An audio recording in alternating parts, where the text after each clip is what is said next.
వందనాలు తెలియజేస్తున్నాను. దేవుని వాక్య భాగంలో నుంచి ఈరోజు మనము మన ఆత్మీయ స్థితిని పెంచుకోవటానికి,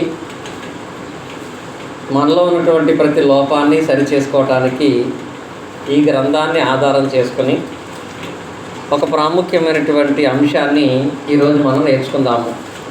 అదేంటంటే, మనిషి తన జీవితంలో ఎప్పుడూ కోరుకునేది ఒకటి ఉంటుంది, ఎప్పుడు కోరుకున్నది ఒకటి ఉంటుంది. అదే బోర్డు మీద రాశాను కూడా నేను, ఏంటది? విజయము మరియు వైఫల్యము అని. దీని ఇంగ్లీష్లో సక్సెస్ లేదా ఫెయిల్యూర్ అనేటువంటివి రెండు ఉంటాయి. అందరూ ఏం కోరుకుంటారంటే, అది ఏ రంగంలోనైనా సక్సెస్ అవ్వాలనుకుంటారు, విజయం సాధించాలనుకుంటారు. ఏ రంగంలో అయినా సరే వైఫల్యం చెందాలని కానీ, ఫెయిల్ అయిపోవాలని కానీ ఎవరు అనుకోరు. కానీ మనిషి జీవితంలో సక్సెస్ అవ్వటానికైనా, ఫెయిల్ అయిపోవటానికైనా గల కారణం ఎవరు అనేది ఈరోజు మనము వాక్య భాగంలోంచి నేర్చుకుందాం. ఒక కుటుంబమే కానీ, ఒక వ్యక్తి కానీ సక్సెస్ అవ్వాలంటే దానికి కారణం ఏమై ఉంటుంది? ఫెయిల్ అయిపోతుందంటే దాని గల కారణం ఏమై ఉంటుంది అనే దాన్ని లేఖనాల నుంచి నేర్చుకుంటే, జ్ఞానం కలిగినటువంటి సొలొమోను గారు సామెతల గ్రంథంలో ఒక మాటను తెలియపరిచారు. సామెతల గ్రంథాన్ని మనం చదివినట్లయితే 16వ అధ్యాయంలోకి మనం వెళ్ళినట్లయితే 33వ వచనం చూడండి. చీట్లు ఒడిలో వేయబడును, వాటి వలన తీర్పు యెహోవా వశము అనే పదం ఉంది. ఇక్కడ వాడిన పదం చీట్లు వేయటం అనేది ఒక పని ఉంటుందంట. చీట్లు వేస్తారు. చీట్లు ఎప్పుడు వేస్తారు? మన రామచంద్రపురంలో కూడా నెలకోసారి చీట్లు వేస్తున్నారు. చీట్లు ఎందుకు వేస్తారు? అందరి పేర్లు రాసి చీట్లు వేస్తారు. చీటీ కడుతున్నారు కదా మన వాళ్ళు. వాళ్ళందరి పేర్లు రాసి చీటీలో అందరి పేర్లు రాసి చీట్లు వేసి అందులో ఒక పేరు తీస్తే ఎవరి పేరు వచ్చిందో వాళ్ళకి ఆ మంత్లీ డబ్బులు ఇచ్చేస్తారు. అంటే దీన్ని, ఈ నెల మీకు చీటీ వచ్చిందా, ఇది మీ అదృష్టం, ఈ నెల మీకు బాగుంది అని ఆలోచన మాట్లాడుతూ ఉంటారు. అంటే మనిషికి విజయం అనేది ఒక లాటరీలా తగులుతుందా, లేకపోతే మనిషికి సక్సెస్ అనేది జాతకాన్ని బట్టి వస్తుందా అని ఆలోచన చేస్తే, ఇక్కడ అంటున్నాడు, చీట్లేసేది మీరైనా తీర్పు తీర్చేది దేవుడైనటువంటి యెహోవా. కనుక అదృష్టాన్ని బట్టో, జాతకాన్ని బట్టో, చీట్లు వేయటాన్ని బట్టో సక్సెస్ అనేది రాదు అని సొలొమోను గారు తెలియపరుస్తున్నాడు. చీట్లు వేసినా, జాతకాలు చూసినా, చేతులు చూసినా తీర్పు తీర్చేది మాత్రమే యెహోవాయే అనే పదం సొలొమోను గారి ద్వారా మనం వింటే, మన సహోదరులు అరుణ్ గారు చదివిన వాక్య భాగంలో విజయము, సక్సెస్ అనేది, ఫెయిల్యూర్ అనేది దేవుని వలనే కలుగుతుంది. కానీ దేవుడు ఎవరికి సక్సెస్నిస్తాడు, ఎవరు ఫెయిల్యూర్ చూడగలిగే స్థితిని కలిగి ఉంటారు అనే దాన్ని ఆలోచన చేస్తే, ఇర్మియా గ్రంథంలో 32వ అధ్యాయంలో చదువుకున్న వాక్య భాగంలో 19వ వచనం చూడండి.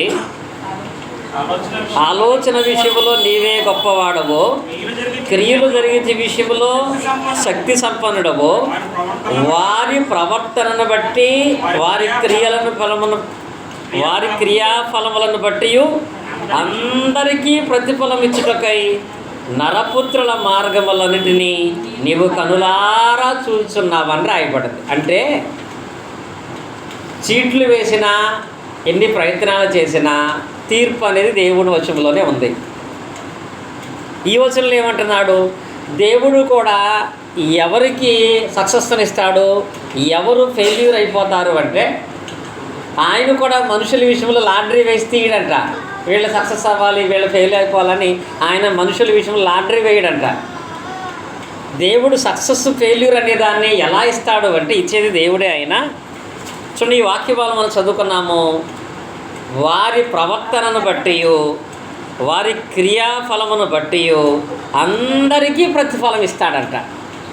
అంటే ఇప్పుడు సక్సెస్ ఫెయిల్యూర్ అనేది ఇచ్చేది దేవుడే. ఎలా ఇస్తాడు? వాళ్ళ ప్రవర్తన, వాళ్ళ క్రియలను బట్టి క్రియాఫలాన్ని దేవుడు ఇస్తాడు. అంటే మీకు అర్థం అవ్వాలంటే సక్సెస్ అనేది చేతి గీతల్లో ఉండదు, మనిషి చేష్టల్లో ఉంటుంది. చేతిని బట్టి సక్సెస్ రాదు, కానీ చేష్టలను బట్టి ఉంటుంది. మనం ఎలా ప్రవర్తిస్తున్నాం, ప్రవర్తనను బట్టి ఫెయిల్యూరు సక్సెస్ అనేది ఆధారపడి ఉంటుందని ఇర్మియా గ్రంథములో ఇర్మియా ద్వారా మనము లేఖన భాగాలు నేర్చుకుంటున్నాం. ఇప్పుడు ఈ 2 విషయాల గురించి మనకు అర్థం అవ్వటానికి 2 ఫ్యామిలీలు ఈరోజు మనం జ్ఞాపకం చేసుకుందాం. ఫెయిల్యూర్ అయిపోయిన ఒక ఫ్యామిలీ, సక్సెస్ అయినటువంటి ఒక ఫ్యామిలీ. వాళ్ళు ఎందుకు ఫెయిల్యూర్ అయిపోయారో అనే విషయాలు మనం తెలుసుకుంటే వాళ్ళ ఫెయిల్యూరు మనకి విజయానికి మార్గం అవుద్ది. మరొక ఫ్యామిలీ వాళ్ళు సక్సెస్ అయ్యారు. వాళ్ళు ఎందుకు సక్సెస్ అయ్యారో తెలుసుకుంటే మనం కూడా మన జీవితంలో అన్నిటి ఎందుకు సక్సెస్ఫుల్గా ఏదైనా సాధించగలుగుతాం. అలా 2 ఫ్యామిలీ గురించి జ్ఞాపకం చేసి ఈరోజు పాఠ్యాంశాన్ని ముగిస్తానేమో. 1 ఫెయిల్యూర్ అయిన ఫ్యామిలీ, 2 సక్సెస్ అయినటువంటి అంటే విజయము పొందినటువంటి ఫ్యామిలీని మనం చూద్దాం. అలా చూసిన వాటిలో పాత నిబంధన భాగంలో ఫెయిల్యూర్ అయినటువంటి, వైఫల్యం చెందినటువంటి ఒక కుటుంబాన్ని మనం జ్ఞాపకం చేసుకున్నట్లయితే సమూయేలు మొదటి గ్రంథములకు మనం వెళదాం. పాత నిబంధన భాగములో సమూయేలు మొదటి గ్రంథాన్ని మనం చూసినట్లయితే ఇక్కడ 1వ అధ్యాయము, 2వ అధ్యాయము, 3వ అధ్యాయము, 4వ అధ్యాయం, 4 అధ్యాయాల్లో ఒక ఫ్యామిలీ ఉంది. ఈ ఫ్యామిలీ పూర్తిగా అన్ని విషయాల్లో ఫెయిల్ అయిపోయింది, వైఫల్యం చెందారు వాళ్ళు. ఆ ఫ్యామిలీ ఎవరి ఫ్యామిలీయో తెలుసా? ఆ ఫ్యామిలీ ఎవరి ఫ్యామిలీ అంటే ప్రవక్త అయినటువంటి ఏలీ ఫ్యామిలీ. ఎవరి ఫ్యామిలీ? ఏలీ. ఈయన న్యాయాధిపతిగా ఉన్నాడు, యాజకుడుగా కూడా ఉన్నాడు. ఇటువంటి గొప్ప యాజకుడైనటువంటి ఏలీ ఫ్యామిలీ పూర్తిగా వైఫల్యం చెందింది. ఎందుకు వైఫల్యం చెల్లిందంటే ఏలీ గారి గురించి చెప్పాలంటే, అంటే ఒక తండ్రి కుటుంబంలో ఒక తండ్రిగా ఏలీ గురించి మాట్లాడాలంటే ఆయనకున్నటువంటి ప్రత్యేకత ఈ రోజుల్లో ఎవరికి లేదు. అంత గొప్ప భక్తిపరుడు, అంత గొప్ప విశ్వాసం కలిగిన వాడు. వ్యక్తిగతంగా ఏలీ ప్రత్యేకత అనేది ఎలాంటిదంటే సమూయేలు మొదటి గ్రంథములోనే 1వ అధ్యాయం 17వ వచనం చదువుకున్నట్లయితే 17 అంతటా ఏలీ, నీవు క్షేమముగా వెళ్ళుము, ఇశ్రాయేలు దేవునితో నీవు చేసుకున్న మనవి ఆయన దయచేయునుగాక అని ఆమెతో చెప్పగా. ఇక్కడ సందర్భం మనందరికీ తెలుసు. ఎవరి గురించి? హన్నా ప్రార్థన చేస్తుంది బిడ్డల కొరకు. హన్నా దేవాలయానికి వెళ్ళి కన్నీటితో ప్రార్థన చేస్తూ మొరపెడుతుంటే ఆమె కన్నీటితో ప్రార్థన చేస్తుంది అని తెలుసుకున్నటువంటి ఏలీ ఆమె దగ్గరకు వచ్చి ఏమన్నాడో తెలుసా? ఏమన్నాడు?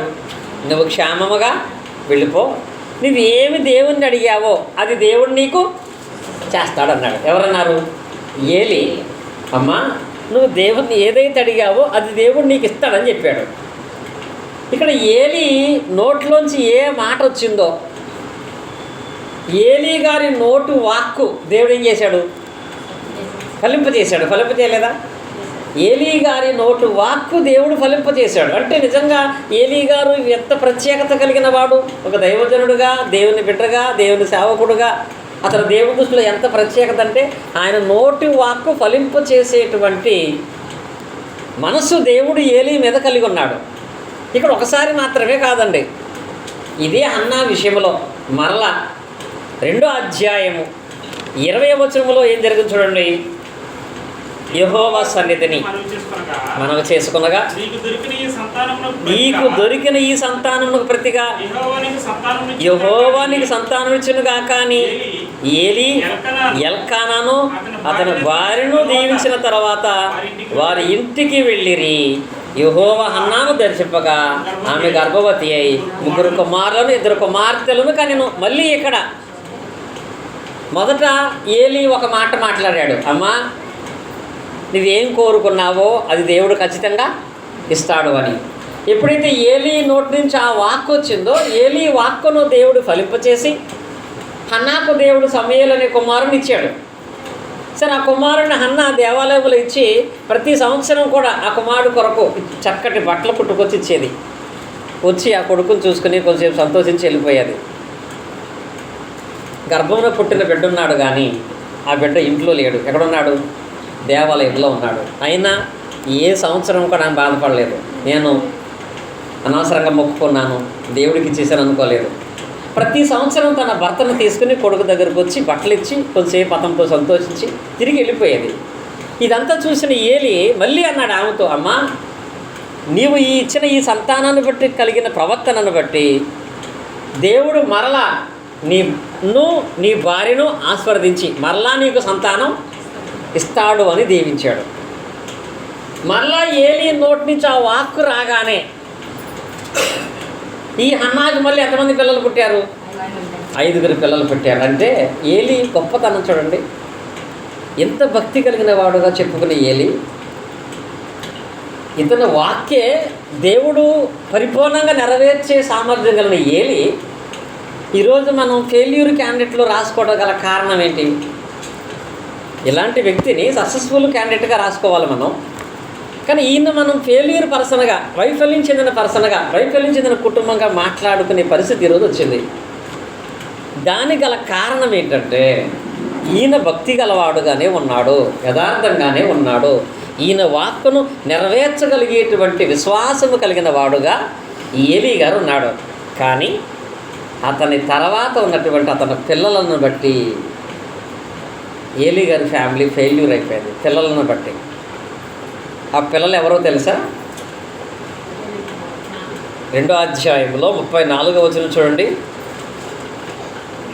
నీ 2 కుమారులైన హొఫ్నీ, ఫీనెహాసు. ఎవరండి వీళ్ళిద్దరు? హొఫ్నీ, ఫీనెహాసు. ఎవరి పిల్లలు వీళ్ళు? ఏలి యొక్క కుమారులు హొఫ్నీ, ఫీనెహాసు అనేటువంటి వీళ్ళిద్దరు ఉన్నారండి. ఈ కొడుకులు ఎలాంటి వాళ్ళు తెలుసా? అలాంటి తండ్రికి ఎలాంటి పిల్లలు ఉన్నారంటే, అలాంటి తండ్రి పిల్లల్ని ఎలా పెంచాడో ఈ రోజుల్లో చదివితే మనకు చాలా బాధేస్తుంది. తండ్రి ఏమో నిరంతరము దేవుని సేవలో ఉండేటువంటి యాజకుడు, ప్రార్థన చేసేటువంటి విశ్వాసం గలవాడు, దేవుణ్ణి అడిగితే ఏదైనా పొందగలిగేటువంటి సామర్థ్యం కలిగినటువంటి వాడు. అలాంటి ఆ తండ్రి కొడుకులను మాత్రం లైన్లో పెట్టుకోలేకపోయాడు. కొడుకులకు మాత్రం దేవుని యందు భక్తిని పెంచలేకపోయాడు. ఈ రోజుల్లో చాలా కుటుంబాలు ఫెయిల్ అయిపోగల కారణం తండ్రి తల్లి మాత్రమే ప్రార్థనలో దేవుల్లో ఉంటున్నారు. పిల్లలు మాత్రము దేవునికి దూరంగా బ్రతుకుతున్నారు. తల్లిదండ్రులు వాళ్ళ విషయంలో వాళ్ళు మన మాట వినట్లేదులే, మన చేయి దాటిపోయారులే, వాళ్ళది వాళ్ళు చూసుకుంటారులే, మన వరకు మనం దేవుల్లో కొనసాగుతున్నాము కదా అని ఆలోచించుకుంటూ వెళ్ళిపోతున్నారు. ఇలాగ అనుకునే కుటుంబాలు ఏమైపోతాయో ఏలీ కుటుంబమే మనకు మాదిరి. ఎంత పొరపాటు చేశాడంటే ఏలీ తన కొడుకుల విషయంలో, ఏలీ కొడుకులకు ఉన్నటువంటి 4 లక్షణాలు ఉన్నాయండి. 1, సమూయేలు మొదటి గ్రంథంలోనే 2వ అధ్యాయము 12వ వచనంలో చూడండి. ఏలీ కుమారులు యెహోవాను ఎరుగని వారై మిక్కిలి దుర్మార్గురైరి. ఇక్కడ 2 లక్షణాలు కనపడుతున్నాయి. 2 లక్షణాలు ఏంటి? అసలు యెహోవాను ఎరుగని వారై, రెండవది దుర్మార్గులై, మిక్కిలి దుర్మార్గులై. 16వ వచనములో ఈ క్షణముందే వారు కొవ్వును దహితురో తర్వాత నీ మనసు వచ్చినందుకు తీసుకొచ్చిన వారితో ఆ మని చెప్పిన ఎడల వాడు అలాగవద్దు, ఇప్పుడే ఇవ్వలను, లేని ఎడల బలవంతము చేస్తా. అంటే ఇప్పుడు వీళ్ళకున్న 3 లక్షణం ఏంటో తెలుసా? బలాత్కారులు. అంటే 1, దేవుని ఎరగని వారుగా బ్రతుకుతున్నారు, దుర్మార్గులుగా బ్రతుకుతున్నారు, బలాత్కారులుగా బ్రతుకుతున్నారు. 22వ వచనం చూడండి. ఏలి వృద్ధుడాయనో ఇశ్రాయేలుకు తన కుమారులు చేసిన కార్యములన్నీ వారి ప్రత్యక్ష గుడారము ద్వారం దగ్గరకు సేవ చేయుటకు వచ్చిన స్త్రీలతో సైనించుటయ్యను మాట చెవిని పడగా. అంటే ఇప్పుడు ఏలీ కుమారులు 4వ లక్షణం ఏంటి? వ్యభిచారులు కూడా. ఈ లక్షణాలు వాళ్ళు ఉన్నాయి. ఇవి ఎలా వస్తాయి అనేది మనం పరిశీలన చేసినట్లయితే ఒక్కొక్కటిగా, ఇప్పుడు ఏలీ కుమారుల్లో ఉన్నటువంటి లక్షణాలలో మొదటి చెడు లక్షణం ఏంటి? అసలు వాళ్ళు యెహోవాను ఎరుగని వారుగా ఉన్నారట. యెహోవాను ఎరుగని వారంటే దాని అర్థం తెలియదంట వాళ్ళకి దేవుడు అంటే. మరి దీనికి మాట్లాడితే బైబిల్ అంటాడు, మాట్లాడితే దేవుని వాక్యం అంటాడు, మాట్లాడితే సేవ అంటాడు, మాట్లాడితే ప్రార్థన అంటాడు. తండ్రి ఇప్పుడు బైబిల్ చదువుతామంటాడు, తల్లి ఇప్పుడు ప్రార్థన చేస్తూ ఉంటుంది, ప్రార్థనకి వెళ్తూ ఉంటారు. కానీ పిల్లలకు మాత్రం దేవుడు అంటే తెలియదంట. ఎంత దౌర్భాగ్యం అండి! యెహోవాను ఎరుగని వారుగా వాళ్ళు ఉన్నారంట. నిజంగా ఈ రోజుల్లో తల్లిదండ్రులుగా ఉన్నటువంటి మనం గుర్తించవలసింది, మనం ఉండగానే మన పిల్లలు దేవుని దగ్గరికి రాకపోతే, మనం ఉండగానే మన పిల్లలు దేవునికి ప్రార్థన చేసి భక్తి కలిగి ఉండకపోతే, మనం చచ్చిపోయిన తర్వాత పిల్లలు వస్తారా? ఆలోచించారు ఎప్పుడైనా? మనం ఉండగానే వాళ్ళు రావట్లేదు. మనం ఉండగానే వాళ్ళు దేవుల్లో పరిపూర్ణంగా ఉండేటట్లుగా నువ్వు వాళ్ళ కోసం ప్రయత్నం చేయట్లేదు, గద్దించట్లేదు, ఖండించట్లేదు. ఇప్పటికి మారతాళ్ళే, వాడే మారతాళ్ళే అనుకున్నామంటే, వాడే మారతాళ్ళు ఇప్పటికప్పుడు అనుకుంటున్నామంటే వాళ్ళు మారతారా? ఇక ఏలీ గారి పరిస్థితి ఎంత దౌర్భాగ్య పరిస్థితి అండి. అందరికీ చెప్తాడు, ఇంట్లో మాత్రం కొడుకులు మాత్రం చెప్పుకోలేదు. కారణం ఏంటో తెలుసా? ఒకటి గారాబం, రెండు అతి ప్రేమ. ఏంటి తెలుసా? ఈ రోజుల్లో ఇది పిల్లల్ని బాగా పాడు చేసే పని అండి. అతిగా ప్రేమించటం, గారాబం చేయటం, తద్వారా వాళ్ళు ఏం చేస్తే దాన్ని విడిచిపెట్టేయటం. దాన్ని బట్టి ఏం తయారవుతుందో తెలుసా? న్యాయాధిపతుల గ్రంథం మనం చదివినట్లయితే 2వ అధ్యాయములో ఒక మాట మనం చదువుకుందాం. న్యాయాధిపతుల గ్రంథము 2వ అధ్యాయము మనం పరిశీలన చేసినట్లయితే 2వ అధ్యాయంలో 20వ వచనం చూడండి. కాబట్టి యెహోవా కోపాగ్ని ఇశ్రాయేలు మీద మండగా ఆయన ఎలాగూ సెలవిచ్చెను, ఈ ప్రజలు నా మాట వినక ఈ ప్రజలతో చేసిన నిబంధన మీరుదురు కనుక నేను నియమించిన విధిని అనుసరించి వారి పితరులు నడిచినట్లు వీరును నడుచుటలో లేదో ఈ జనం వలన ఇశ్రాయేలును శోధించుటకై. చూడండి, ఈ వాక్య భాగములో ఇక్కడ పితరులు నడిచినటువంటి మార్గములో వీరు నడుస్తారో లేదో అనే విషయంలో దేవుడు వాళ్ళని పరిశీలన చేసినప్పుడు, ఆ పరిశీలన క్రమములో వాళ్ళందరూ ఎలాంటి వారుగా ఉంచబడినట్లుగా ఆ లేఖన భాగాల యందు మనకు అనుకుంటున్నామంటే, ఇక్కడ పితరులందరూ కూడా దేవుని మాటను బట్టి నడుచుకున్నారు. కానీ వీరు ఆ దేవుని మాట యందు కొనసాగలరో లేదో చూచుటకు దేవుడు అక్కడ ఒక ప్రత్యేకమైన నియమాన్ని, నిబంధనను ఏర్పాటు చేసి చూశాడంట. అలా చూస్తే ఆ వాక్య భాగంలో అది చదువుకున్నట్లయితే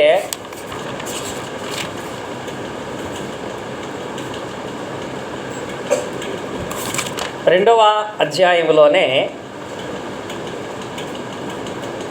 10వ వచనం. ఇందాక ఏం చదివారండి? అదేనా? న్యాయపతులు 2:10. ఆ తరము వారందరూ తమ పితరుల యొద్దకు చేర్చబడి, అంటే ఒక తరం చచ్చిపోయారు, ఒక తరం చనిపోయారు. వారి తరువాత యెహోవానైనను ఆయన ఇశ్రాయేలు కొరకు చేసిన కార్యములను ఎరుగని తరం ఒకటి పుట్టగా అన్నాడు. ఇక్కడ ఏ తరం పుట్టింది? దేవుని ఎరుగని తరం పుట్టింది. దేవుని ఎరగని తరం ఎలా వచ్చింది? ముందున్న తరం వాళ్ళకి ఏం నేర్పించలేదు? దేవుని మందిరానికి వెళ్ళడం నేర్పించలేదు, దేవుని గురించిన విషయాలు నేర్పించలేదు, దేవుని ఎంత భయం వాళ్ళకి నేర్పించలేదు. కనుక వీళ్ళు కొనసాగుతూ చనిపోయారు. నెక్స్ట్ తరంలో దేవుని ఎరగనటువంటి తరం అనేది ఒకటి వచ్చింది అనే మాట అక్కడ ఆ వాక్యమాలను తెలియజేస్తున్నాడు. కనుక ఇప్పుడు మన ఫ్యామిలీ గురించి ఆలోచిద్దాం. నిజమించి అందరికీ పిల్లలు ఉన్నారు. పిల్లలుగా నెక్స్ట్ మన తరం ఎలా ఉంటారు? ప్రార్థనకి వెళ్ళే తరాన్ని మనం తయారు చేస్తున్నామా? దేవుని వాక్యం వినే తరాన్ని మనం తయారు చేస్తున్నామా? దేవుణ్ణి కనపరిచి దేవుడంటే భయము భక్తి ఉండే తరాన్ని మనం తయారు చేస్తున్నామా? నెక్స్ట్ తరం దేవుని ఎరగని వాళ్ళైతే ఉన్న నీవు నీ తరం కూడా ఫెయిల్యూర్ కానీ ఎప్పటికీ నిలిచిపోతారండి. ఎంత భయంకరంగా ఫెయిల్ అయిపోయే పరిస్థితి వస్తుందంటే, వీళ్ళు దేవుని ఎరగనటువంటి వాళ్ళుగా అయిపోయారట. దేవుని ఎరగని తరం ఒకటి పుట్టుకొచ్చింది. కారణం, ముందు తరం దేవుని యందు భయభక్తులు వాళ్ళకి నేర్పించలేదండి. అంటే ప్రతి తల్లి తండ్రి పిల్లలకి దేవుని గురించి నేర్పించాలంటే ఏం చేయాలి? సామెతల గ్రంథంలో సొలొమోను గారు తెలియపరుస్తాడు. సామెతల గ్రంథం చూసినట్లయితే 13వ అధ్యాయము 24వ వచనం మనం చదువుకున్నట్లయితే, సామెతల గ్రంథం, వ్యర్థము వాడని వాడు తన కుమారునికి విరోధి. చాలండి ఈ వాక్య భాగంలో. ఇప్పుడు పిల్లలు నా కుటుంబం ఫెయిల్ అయిపోవటానికి గల కారణాలు ఒకటేంటంటే, పిల్లల విషయంలో తల్లిదండ్రులు ఏం వాడట్లేదట. వ్యర్థము వాడని వాడు తన తండ్రికి విరోధి. వ్యర్థము వాడని వాడు తండ్రికి విరోధి. ఎందుకు వ్యర్థం వాడరు? వాడంటే గారం, అతి ప్రేమ, అతి ఉన్నతమైనటువంటి ప్రత్యేకమైనటువంటి ప్రేమను వాడి మీద చూపించడం. దీన్ని బట్టి ఏం చేస్తున్నారో తెలుసా? వ్యర్థము వాడని వాడు తన కుమారుడికి విరోధి. ఎప్పుడైనా సరే పిల్లలు ఒక తప్పు చేస్తే, ఒక తప్పు చేశాడు వాడు, ఒక బూతు మాట్లాడటమో, లేకపోతే ప్రార్థనకి మానేయటమో, లేకపోతే ఏదో పగలగొట్టేయటమో చేశాడు. సహజంగా మనం చేసే పని ఏంటో తెలుసా? ఏదైనా ఒక తప్పు చేయగానే సర్లే ఈసారికి అని అంటారు. సర్లే పోనీ అన్నామంటే వాడికి నెక్స్ట్ ఇంకో తప్పు చేసే అవకాశం ఇచ్చినట్టే, అవునా కదా? ఇప్పుడు ఒక వారం రాలేదు, సర్లే పోనీ నెక్స్ట్ అన్నామంటే మళ్ళీ వాడికి ఇంకొక అవకాశం ఇచ్చినట్టే. సొలొమోను గారు పర్టికులర్గా చెప్తున్నాడు, నీ కొడుకు విషయంలో, నీ కూతురు విషయంలో బెత్తము వాడకపోతే, తప్పు సరిచేయటానికి వాళ్ళని గద్దించకపోతే వాడికి శత్రువు ఎవడో కాదు, నువ్వే. నీ కొడుకుని నీ కూతురిని నాశనం అయిపోవడం కారణం నువ్వే అవుతావు. కనుక బెత్తము వాడనటువంటి వాడు తన తండ్రికి విరోధి అయిపోతాడండి. ఈ ఏలి చేసిన పని అదే. వాళ్ళు బాగా పెరుగుతున్నారు, కావాల్సింది ఇస్తున్నాను, సంతోషంగా ఉంటున్నారు. వాళ్ళ ఆనందం కంటే నాకు ఆనందం ఏంటి? నేనుండగా వాళ్ళు సంతోషంగా ఉండాలనుకున్నాడు తప్ప, వ్యర్థము వాడి దేవుని భయభక్తులు నేర్పించాలి, నా పిల్లలు దేవుని ఎరగన వాళ్ళు అయిపోతున్నారు, దేవునికి దూరం అయిపోతున్నారని ఆలోచించలేదండి. ఈ రోజుల్లో చాలామంది తల్లిదండ్రులకు ఆలోచన ఏంటో తెలుసా? నేనుండగా వాడికి ఇల్లు కట్టుకోవాలి, నేనుండగా వాడికి ఉద్యోగం వచ్చేయాలి, నేనుండగా పెళ్లి చేసేయాలనుకుంటున్నారు. ఇవే సక్సెస్ అనుకుంటున్నారండి. ఇల్లు కట్టుకుంటే, ఉద్యోగం చేస్తే, పెళ్లి చేసేస్తే వాడు సక్సెస్ అయిపోయినట్టే అని. కానీ ఇవి మాత్రమే కలిగి ఉంటే ఖచ్చితంగా వైఫల్యం చెందుతారు వాళ్ళు. యెహోవాను ఎరుగనటువంటి వాళ్ళుగా కుటుంబం ఉన్నా, కుటుంబంలో పిల్లలు ఉన్నా, వాళ్ళు నెక్స్ట్ ఎలా తయారైపోతారో తెలుసా? ఇప్పుడు వీళ్ళలో మొదటి లక్షణం చెప్పుకున్నాం మనం. ఏంటది? యెహోవాను ఎరుగని వారుగా ఉన్నారు. ఎప్పుడైతే యెహోవాను ఎరుగని వారుగా ఉన్నారో వాళ్ళలో వచ్చిన నెక్స్ట్ లక్షణం ఏంటి? మిక్కిలి దుర్మార్గులు అయిపోయారు వాళ్ళు. మిక్కిలి దుర్మార్గులు అంటే ఏంటి? మంచి మార్గములో లేనటువంటి వాళ్ళుగా ఉన్నారు. ఈ రోజుల్లో కొంతమంది తల్లిదండ్రులు వాళ్ళ పిల్లల గురించి, నా కొడుకు, నా కూతురు ఇది చేస్తారు అని గర్వంగా, గౌరవంగా చెప్పుకునేటట్లుగా లేరు. మీ అబ్బాయి ఏం చేస్తున్నాడు? ఏదో చేస్తున్నాడులే అంటే ఏం చేస్తున్నాడో గౌరవంగా చెప్పుకునే పరిస్థితి లేదు. మీ అమ్మాయి ఏం చేస్తుంది? ఏదో చేస్తుందిలే. అలా నీ పిల్లల గురించి, నీ కుమార్తె గురించి వాళ్ళు ఇది చేస్తున్నారు అని ధైర్యంగా మనం చెప్పుకోకపోవడం గల కారణం ఏంటంటే, ఎందుకు చెప్పుకోలేము మనం? వాడు సరైన మార్గంలో, మంచి మార్గంలో కొనసాగుతుంటే అడక్కపని చెప్తాం మనం. అడిగినా మన పిల్లల గురించి మనం చెప్పలేకపోతున్నామంటే వాళ్ళు సరైన మార్గంలో లేరు. సరైన మార్గంలో లేకపోవటానికి గల వాళ్ళకి వచ్చిన స్వభావం ఏంటి? దుర్మార్గముగా వాళ్ళు బ్రతకడం గల కారణం ఏంటో తెలుసా? దుర్మార్గం అంటే ఒకటి, వాడికి సమాజం అంటే గౌరవం ఉండదు, తల్లిదండ్రులు అంటే విలువ ఉండదు, జీవితం అంటే బాధ్యత ఉండదు, పని అంటే శ్రద్ధ ఉండదు. వీడేమవుతాడు? ఎందుకు అలా అయిపోయారో తెలుసా? ఫస్ట్ సమాజం అంటే గౌరవం ఉండదు వాడికి, ఏమీ లేదు కాబట్టి. దేవుణ్ణి ఎరుగని వాడుగా ఉన్నాడు కనుక సమాజం అంటే ఏమాత్రము గౌరవం ఉండదు. సమాజం అంటే గౌరవం లేనటువంటి వాడి స్థితి ఎలా ఉంటుందో తెలుసా? బైబిల్లో ఒకసారి సమూయేలు 2వ గ్రంథం మనం చదివినట్లయితే, సమూయేలు 2వ గ్రంథములో 2వ అధ్యాయం మనం చూసినట్లయితే, సమూయేలు 2వ గ్రంథము 2వ అధ్యాయం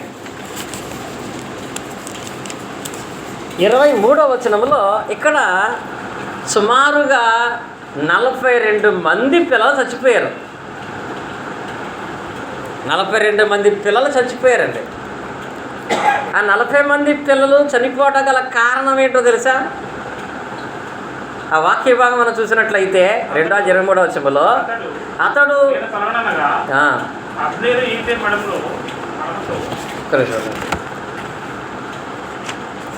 రాజుల 2వ గ్రంథం రాజుల 2వ గ్రంథంలో 2వ అధ్యాయము 23వ వచనం మనం చూసినట్లయితే, అక్కడ నుండి అతడు బేతేలునకు ఎక్కి వెళ్ళాను. అతడు త్రోవను పోవచుండగా బాలురు పట్టణములో నుండి వచ్చి బోడివాడ ఎక్కుపొమ్ము, బోడివాడ ఎక్కుపొమ్మని అతన్ని అపహాస్యము చేయగా అతడు వెనుకకు తిరిగి వారిని చూచి యెహోవా నామమును బట్టి వారిని శపించెను. అప్పుడు 2 ఆడు ఎలుగుబంట్లు అడవుల నుంచి వచ్చి వారిలో 42 బాలులను చీల్చి వేసినని మాట రాయబడింది. ఇక్కడ బాలురుగా ఉన్నప్పుడే దేవుని సేవకుడి చేత శపించబడి అత్యంత క్రూరంగా చంపబడ్డారు వీళ్ళు. ఏం చేశారు అక్కడ వీళ్ళు? ఏం చేశారండి? దేవుని సేవకుడు వెళుతుంటే, పెద్ద వ్యక్తి కదా, వెళ్ళే పిల్లలు కదా, ఒక పెద్ద వ్యక్తి వెళుతుంటే, ఇప్పుడు పెద్దలంటే గౌరవం ఉందా వీళ్ళకి? పెద్దలంటే మర్యాద ఉందా? సమాజం అంటే గౌరవం ఉందా? వెళుతుంటే ఆయన వెనకాల తిరిగి వీళ్ళు బోడివాడ బోడివాడ బోడివాడ అని కేకలు వేసుకుంటూ వెళ్తున్నారంట. ఇలా ఎవరినన్నా మన పిల్లలు అంటుంటే మనకు నవ్వు వస్తుందా, కోపం వస్తుందా? ఏమవుతుంది? ఎప్పుడు అలా అంటున్నప్పుడు ఏం చేస్తాం మనం? నేను మా వాడిని పర్సనల్గా చాలాసార్లు కొడతా ఉంటాను కూడా. ఎవరైనా ఎగతాళి చేసి మాట్లాడుతుంటే అందరూ నవ్వుతారు, నేను వాడిని కొడతా. ఎందుకో తెలుసా? పెద్దలంటే గౌరవం లేనటువంటి వాడు ఖచ్చితంగా వాడు వైఫల్యం చెందుతాడు. ఇక్కడ వీళ్ళు ఆ రోడ్డు మీద కూర్చొని, ఆ రోడ్డు అంటే వెళ్ళే వాళ్ళందరినీ కూడా ఎగతాళి చేస్తూ ఉన్నారండి వాళ్ళు. అంటే పెద్దలంటే వాడికి ఏమాత్రం గౌరవం లేని పరిస్థితుల్లో ఉన్నారు. ఇది ఒక దుర్మార్గమైన పని తెలుసు మీకు. సరదాగా పెద్దలు ఎక్కిరిస్తున్నారు, సరదాగా జోకులు వేస్తున్నారు. వీడు చిన్నోడు ఇండు కూడా వాళ్ళు ఇలా మాట్లాడుతున్నాడు, చిన్న అమ్మాయి కూడా ఇలా మాట్లాడుతుందంటే అది ఒక దుర్మార్గమైన లక్షణమే. అది తిరిగి ఆ జీవితాన్ని చాలా నాశనం చేసేస్తుంది. ఇక్కడ వీళ్ళు అలా ఎగతాళి చేసి మాట్లాడటాన్ని బట్టి ఆ రోజు సేవకుడు కోపగించి శపిస్తే ఎలుగుబంట్లు 2 వచ్చి వాళ్ళని 42 మందిని కూడా చంపేసినాయి అంట. అందుకే ప్రసంగి అంటాడు, 7వ అధ్యాయం మనం చూసినట్లయితే ప్రసంగి గ్రంథములో 7వ అధ్యాయము 17వ వచనములో ఆయన మాట్లాడతాడు. ప్రసంగి గ్రంథము 7వ అధ్యాయం 17వ వచనం, అధికముగా దుర్మార్గ పనులు చేయకము, బుద్ధిహీనముగా తిరగకము, నీ కామనకు ముందే నీవేళ చచ్చిపోతావు. ఇక్కడ ఈ మాట చూడండి, ఎవడు కాలానికి ముందే చచ్చిపోతాడు? అధికంగా దుర్మార్గములో ఉన్న ఒక లక్షణం ఏంటి? కనీసం పెద్దలంటే ఎవరు లేకపోతే ఇది కూడా దుర్మార్గమే కదా. ఇక్కడ ఈ చిన్నపిల్లలు చచ్చిపోయారు. వాళ్ళు సుమారుగా 70 సంవత్సరాలు 80 సంవత్సరాల వయసులో రావాల్సిన చావు సుమారుగా వాళ్ళు బాలురుగా తిరుగుతున్న టైంలోనే ఎందుకు వచ్చేసిందో తెలుసా? గౌరవం అనేది లేక ప్రవర్తించడం. అలా పెద్దలంటే గౌరవం లేని ప్రవర్తన వాళ్ళకు వచ్చిందంటే వాళ్ళకి ఎవరంటే భయం లేదు, దేవుడు అంటే భయం లేదు. దేవుడు అంటే భయం వాళ్ళకి లేదంటే తల్లిదండ్రులు వాడికి ఏం నేర్పించలేదు, దేవుని గురించిన జ్ఞానం నేర్పించలేదండి. కానీ ఇక్కడ అధికమైన దుర్మార్గ పనులు వాళ్ళు చేస్తున్నారంటే వాళ్ళు దేవుని ఎరగనటువంటి వాళ్ళగా బ్రతుకుతున్నారు. ఇది ఒక లక్షణం. అయితే మరికొంతమందికి అసలు తల్లిదండ్రులు అంటే విలువే లేదండి. ఏం లేదు. ఇది మంచిదా చెడ్డదా?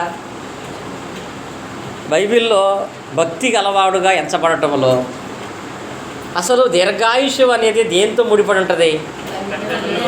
నీ తల్లిని తండ్రిని సన్మానించము, అప్పుడు నీవు భూమి మీద దీర్ఘాయుష్యవంతుడుగుతావు. సక్సెస్ అనేది కూడా అందులో ఉంది కదా. ఏమంటాడు అక్కడ? నీకు మేలు కలుగునట్లు సక్సెస్ అనేది నీ జీవితంలో కనపడాలంటే నీకు మేలు కలిగినట్లు నీ తల్లిని తండ్రిని సన్మానించము. మరి తల్లిదండ్రులను సన్మానించేంత స్వభావం రావటానికి ఆ తల్లిదండ్రులు అంటే విలువ కలిగినట్లుగా తల్లిదండ్రులు వాళ్ళ పట్ల ప్రవర్తిస్తున్నారా? మెయిన్ కారణం తండ్రి అంటే పిల్లలకు విలువ లేపడం గల కారణం తల్లి 100% కూడా. తల్లి అంటే పిల్లలకు విలువ లేపడం గల కారణం కూడా తండ్రే. తల్లి గురించి బయట వాళ్ళు ఎవరో చెప్తే వాళ్ళు వినరండి. తండ్రి గురించి బయట వాళ్ళు ఎవరో చెప్పినా సరే వాళ్ళు వినరు. ఎవరు చెప్తే వింటారు? తల్లి తండ్రి చెప్తే మాత్రమే అది నిజమని నమ్ముతారు. అలాంటి విషయాల్లో తల్లిదండ్రులు అంటే విలువ లేనిటువంటి వాళ్ళగా ప్రవర్తించడాన్ని బట్టి వాళ్ళ జీవితంలో సాధించాలనుకునే ప్రతి ఒక్కటి వాళ్ళకి దూరం అయిపోతానే ఉంటుందండి. బైబిల్లో అత్యంత బలవంతుడు ఎవరు? సంసోను అంత భయంకరంగా తన కాలానికి ముందే చచ్చిపోవటానికి గల కారణాలలో ఒక ప్రాముఖ్యమైన కారణం ఏంటో తెలుసా? ఆ కారణాల్లో ఆ కారణాలు ఏంటో తెలుసా? సందర్భం చదువుతాను చూడండి.